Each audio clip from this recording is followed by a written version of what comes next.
What's up everybody? Luke here with Brick by Brick again today. I wanted to share this because sometimes you have to be a little greedy when you're buying Lego. We all know Lego's expensive and you have to spend your money wisely on the sets that you want the most. About a week ago, I made a video about the purchases I made during May the 4th Star Wars Deals Days.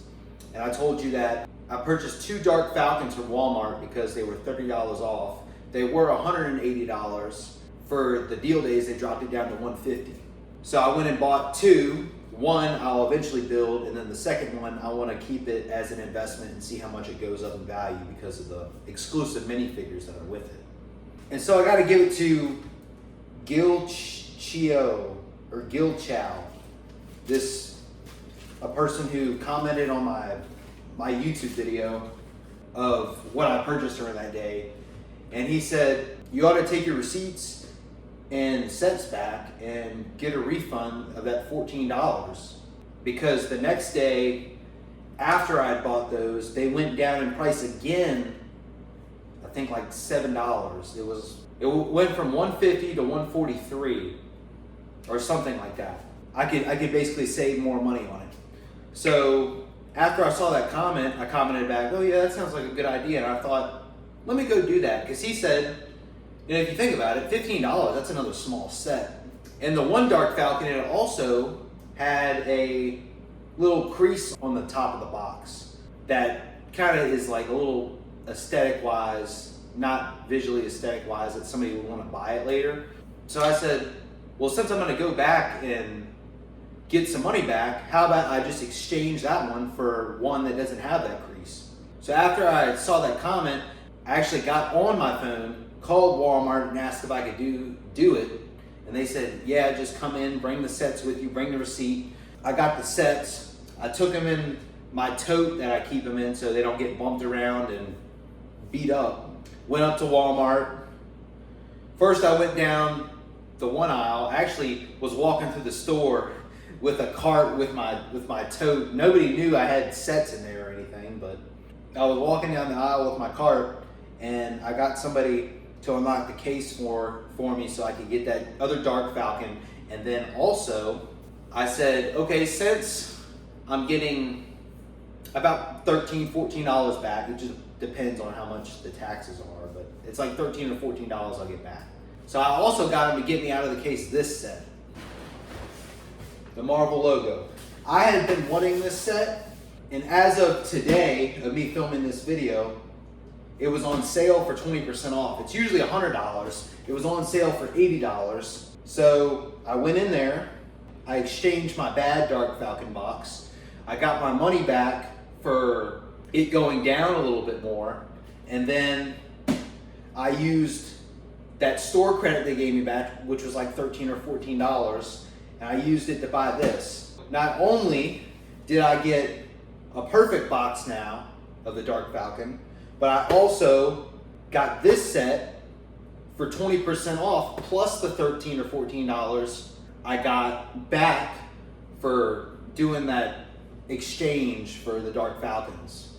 So I ended up getting this for more than 25% off at the end of the day. If this went for $100, and I think it cost $72 after taxes and me putting in the extra money I got back from the Dark Falcon. So it cost me $72 in total to get this instead of $100.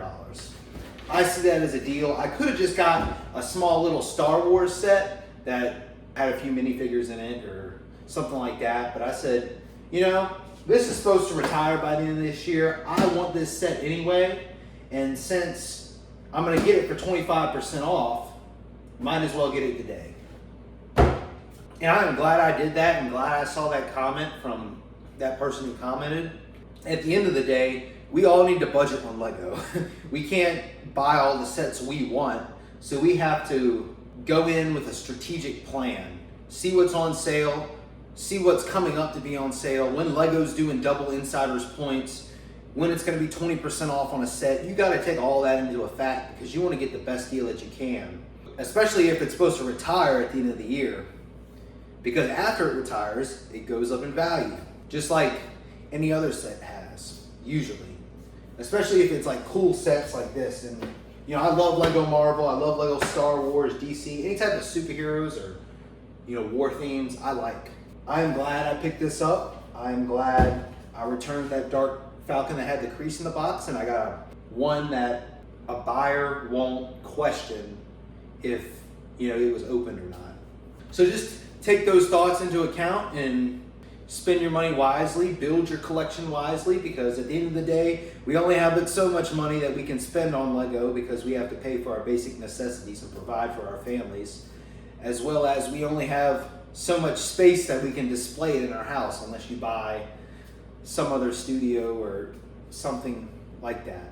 So I hope this video opened your eyes to, you want to get as much of a discount, as much money back as you can for buying Lego, because if this is truly your passion and truly your hobby, it's an expensive one. So you have to budget and you have to save as much money, and don't be afraid to be greedy. Don't be afraid to go back if you're able to, because sometimes you're not able to return something.